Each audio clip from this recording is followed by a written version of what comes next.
Okay. What's up, everybody? I am Gilflo. And I'm Lord Spleech. We are the Video Game Archivist, and we are bringing you probably going to be a long review today. This is Castlevania 64. Alright, so let's just get it out of the way. There is such a swing vote on this. You either love it or hate it, and I think a lot of the hate comes from people early on when YouTube started, people just trashing this game. True. I mean, it's an easy picking one, but at the same time, it's like, yeah, did you actually fully play the game you know? Yep. So let's get it right out of the way, the bad part. So obviously, we'll jump in a second here, but the Forest of Silence, it doesn't look that great, right? Yeah, but it's literally the intro level, so that never pissed me off at all. Yeah, it was one of the blandest areas of the game. And it's the first area of the game. That, and people came into it expecting, you know, a sequel to Castlevania 4. Yeah. Super Castlevania, you know what I mean? Next thing is the Nitro. Everyone remembers the Nitro being bad. Yeah. So... And the Nitro, in my opinion, though, it's like, yeah, it's still technically the worst part of the game. But, you know, when we were playing it, it's like, okay, it's not as bad as I remember. I mean, it sucked, but then again, the way I remember, it's like, I remember actually trying to move slow to make sure it didn't explode when, yeah, we read the prompts, like, oh yeah, you can still run around, but as soon as you get hit or jump, then you're fucked. Yep. And then we explored that, it's like, oh shit, okay. I can even do baseball slides with the Nitro. Yep. Which is why it's magical Nitro. A lot of people also complain about the camera. Now, honestly, from our playthrough, now keep in mind we played both characters, normal mode, all the way through, got the good ending. We had issues with the camera in the start before we actually played with it and understood, but the camera, honestly, isn't that bad once you understand how it works. You have normal mode, you have battle mode, and when you're in a boss, you have boss mode. Which only a few bosses actually have that, which I find kind of odd. But I think it was just the team deciding, okay, these bosses are the epic bosses, as far as we're concerned, so therefore the epic bosses get their special boss view. Yep. But you also have the action view as well, which is just, you know, which is the action view is the more responsive camera, where it's like, okay, normal is just whatever. Action view is the one that's a little bit more responsive, so it's like, okay, when you're actually trying to do some of the platforming, it responds relatively fast enough to actually, you know, try to get you the view, while battle lets you essentially lock onto enemies. Yep. And I don't think that people truly understood the camera, because I don't think it's any worse than Super Mario 64. Well, I almost got 3 there. I will say that Carrie is much easier to play than Reinhardt with the camera, the way it works. Yeah. And the lock-on system. We at nighttime. Oh, we're daytime. That's not good. Oh, no. Oh, we're night. We're good. All right. Good thing we're not trying to complete the game now. Oh, wait, yeah, that's right. It's the other side. Cool. So the worst anyway, tower. so moving on. So that's the biggest complaints about this game. I already beat this tower. It's the biggest complaints about this game. I'm going to go ahead and quit out and switch to Reinhardt so we can get to our impressions of the game. Yeah. So anyway, those are the things that I've heard people talk about all the time, yeah. being the problems of this game.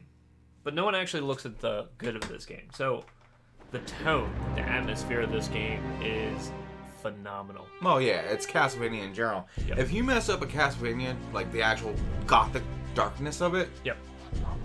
you're probably getting fired before the game gets released. Very true. So we'll just jump in here as Reinhardt. With the exception of the Pachinko games, but that's a whole different story in the future. Yep. So we're just going to skip the intro here.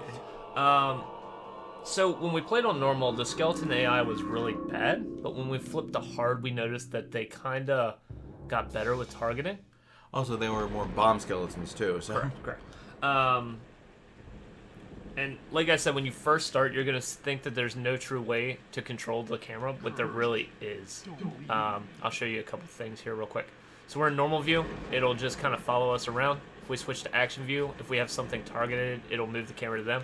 And then if we hold up C, we can actually go into first person and adjust our camera if it's fighting us. So once you learn those techniques, things get a lot easier. Also, don't forget hitting the R button lets you reset the camera. Yep. So you still have that, you know.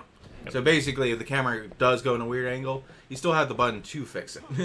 Yep. So again, not that bad. You know, you may know a famous reviewer of bad games who talks about the nitro not being able to price it. Hint, hint. Use the use button, the right C. Don't just jump. That's a bad idea. Yeah. So I really feel like this is the best they could have done with translating a classic Castlevania into 3D. I mean, what do you feel? I mean, to me, I would say they could have done better if they had more time. And the thing is, they technically did have the time. Because I think I remember watching a video talking about they basically had, like, around 2 years to make this. This game went through a 2-year and... But the thing is, most of the time for them was literally designing the characters, designing everything, so it would at least look right for Castlevania. And then they actually kind of crunched it at 8 months. Yeah, and honestly, for 8 months, that surprised me, because it's pretty well done for 8 months. Originally, there was supposed to be 4 characters that were in the game. One of which was a guy with the chainsaw and a shotgun. Which actually became the gardener. And in Legacy of Darkness, Henry has the gun. And then there was also supposed to be Cornell. So this is essentially not the way to play the game. But we're not going to talk about that until we get to it. Yeah. But this intro, look at the skeleton. Look at him. He's all mad. I was surprised, as a kid, even now I'm like confused. Why does he have the third eye hole? You know, it clearly looks like a third eye hole or like something to put a gem in. It's like, it's kind of random. Yeah, a little bit. It's all good though. I mean, yeah. So the Forest of Silence, this is the area we're talking about. Most people hate this game for this. But once you get past this, the game design's pretty good. Yeah. And yeah, once you get to like the 4 main towers, obviously each character that you play in this one only gets 2 towers each. It's like, okay, that's probably where you get the most challenging platforming. But, you know, like we said with the camera isn't that bad, so it doesn't usually actually give you too much of a trouble. Oops. Yeah. Unless the game glitches slightly, and then it's like, oh wait, I shouldn't have grabbed that ledge.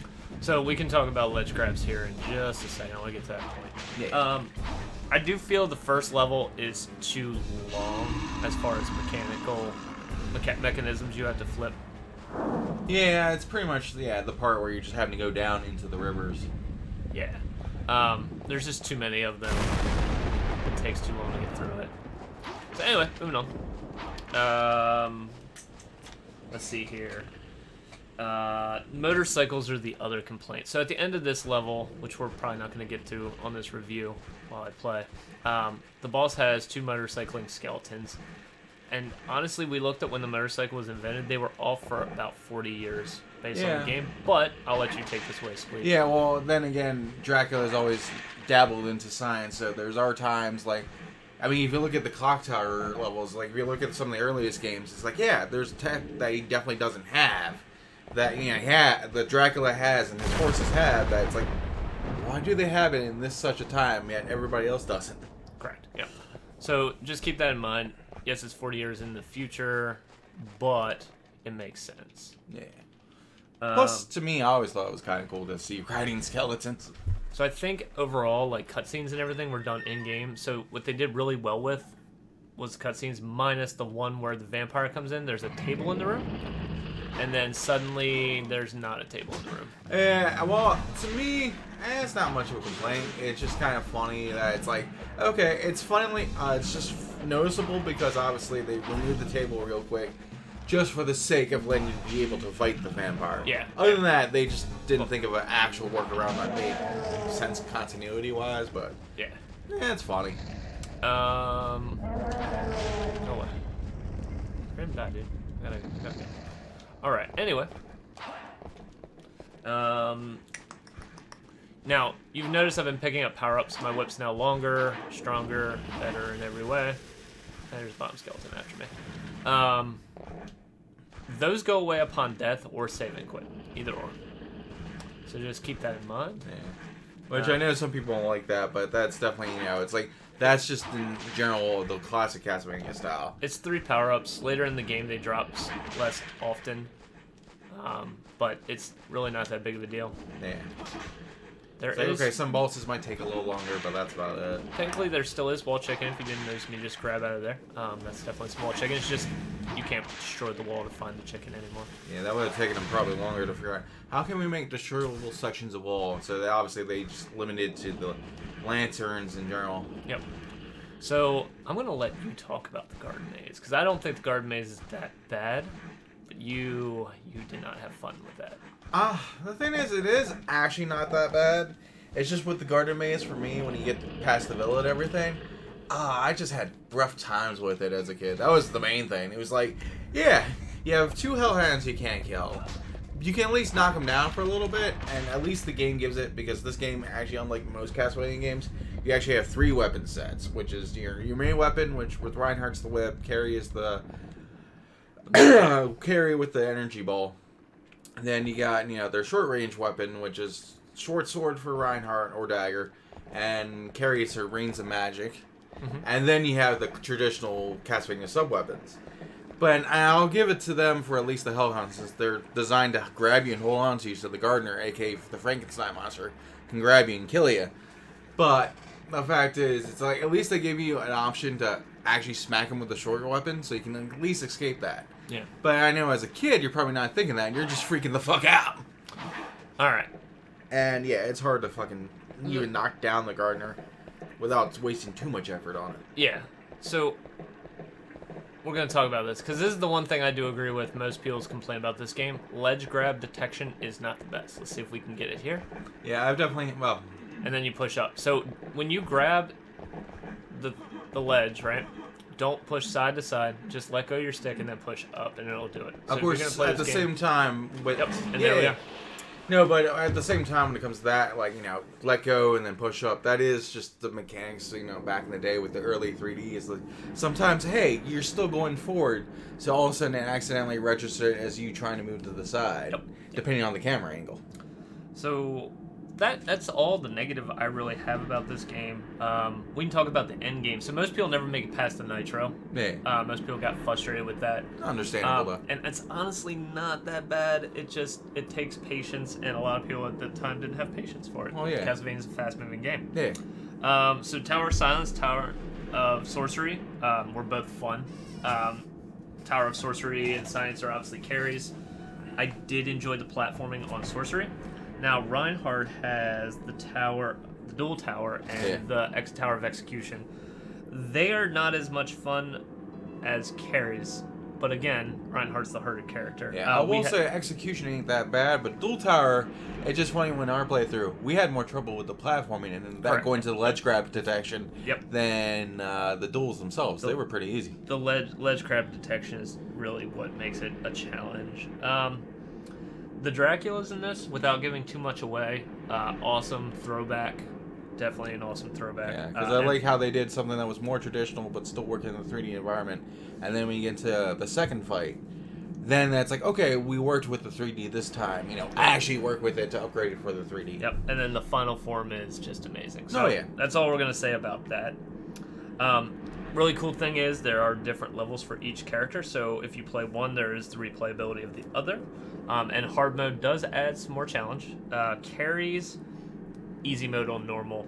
Reinhardt is harder on normal, where Carrie is more close to Reinhardt's normal on her hard mode. Do not play easy if you play this game. You can't make it past the bull. You will have to do the Nitro multiple times. Unfortunately, that has the old school arcade style. To me, it just reminds me of Street Fighter 2, because I remember in Street Fighter 2, you played the game on too much of an easy difficulty. It's like, okay, we won't give you the arcade ending. Play play in a harder difficulty to actually see the arcade ending. Yep. They did this in this game, which is, to me, it's kind of bullshit. But then again, normal is not actually that bad as far as playing through. So easy mode would just be, okay, I go through the breeze, oh shit. Okay, I gotta play on normal to actually see the whole game. Yep, my recommendation is play carry your first time through. Oh yeah, definitely. Learn the game once you're comfortable with it and platforming, then switch to Reinhardt. So the final boss is interesting, because we always talk about Reinhardt's a little harder. Reinhardt is harder on Dracula 1. Yeah. Carrie has a harder time with Dracula 2 and 3.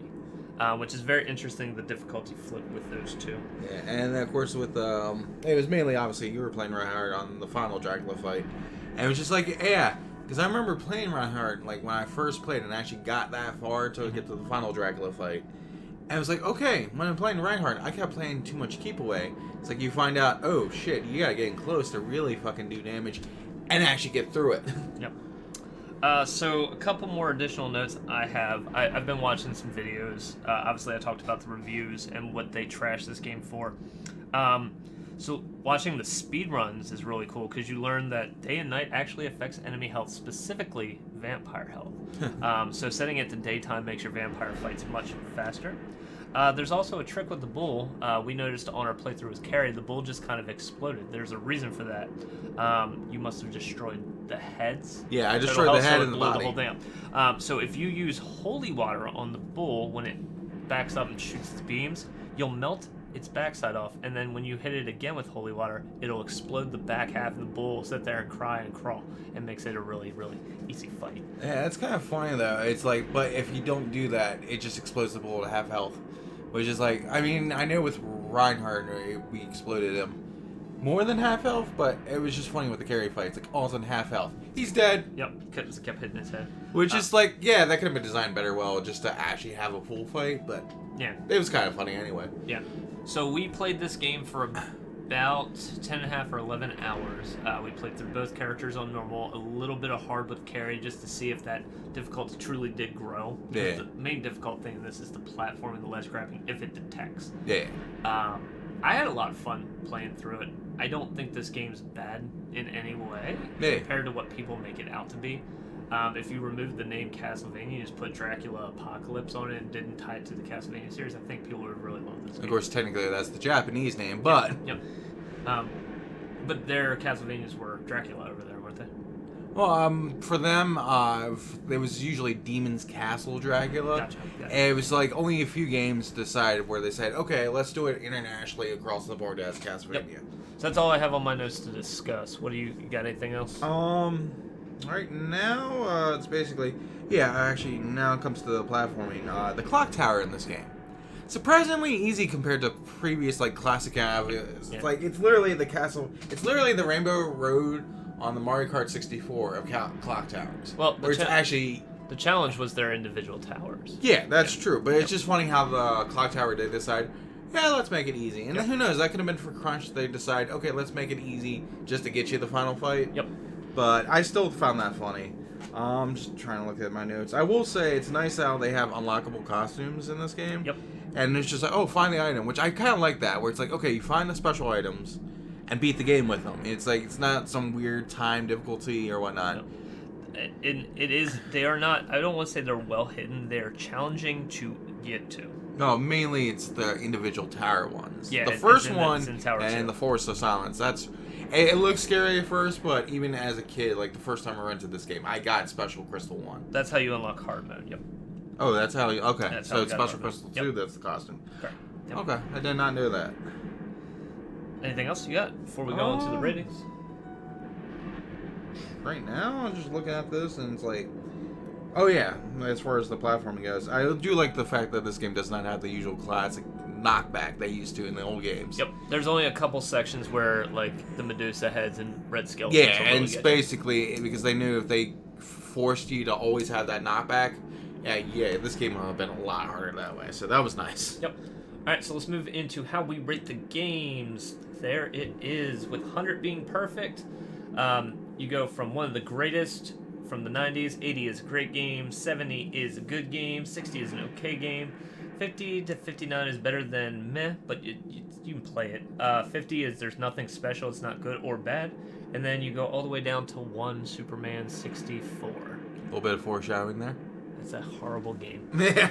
On to our nostalgia review. So this is as if we rated it back in 1998. Yeah, I believe when this game came out. I gave the game an 85. I think the game, when it came out, was a great game. I don't think it was one of the greatest games. It does have its flaws, but not what people will make you believe. Yeah, and for me, I gave it more of a 79 for the good, because it's a good game and everything, but it's just like, it's one that I didn't necessarily rent too often. Yeah. I mean, I rented it more than once, but it's definitely a good game. I wouldn't call it one of the greats, but it's just like, yeah. Teetering between that. Good It's that sort of thing. Obviously, part of that's also influenced because obviously foreshadowing to the semi-sequel, aka expansion pack mode. To me, that's the better game for more obvious reasons. Yep. All right, so let's look at it. How did it rust after all these years? I dropped at 5. Spleech dropped at 5, so 80 and 74. I think that it's not as hard as it was when it first came out. No. It's still fun, but there are some mechanics in it that are just kind of meh on it. Well, for me, the main mechanic, obviously, if they had a little bit more time to test it out for the ledge grab detection, that would help. And to me, obviously, part of the mechanical effect, even though it's not that bad, it's the camera work. But to me, it could have been either readjust the camera a little bit more, tighten up the actual control scheme so you could actually play with the camera more like Super Mario 64, or adjusted the actual levels themselves to work around the camera a little bit better. Yep. So overall, rating it, it actually came out as 79.5, which we round up at 0.5. Because we're not going to do the points and all that. Teeters it right between a good game and a great game. Obviously, Spleech is really foreshadowed on Castlevania Legacy of Darkness, which we will get to in the future. But 100% game cost $23 for the cart only, average on eBay as of October 25th, 2020. I 100% recommend this game. Yeah. Get past the beginning of the game. Don't let the nitro frustrate you. Yeah. Just know the rest of it is truly fun. Yeah, there are other games that I know of that people have not gotten past the first level, and this is foreshadowing. But at the same time, when you get past the first level, you really see how bad a game is. With this game, it's more or less the first level. Okay, it's in the meh range, but once you get past it, you definitely have fun. Yep. All right, and that's all I have for this game. And you got anything else? Not at the moment. All right, that is all for us today. We'll catch you next time.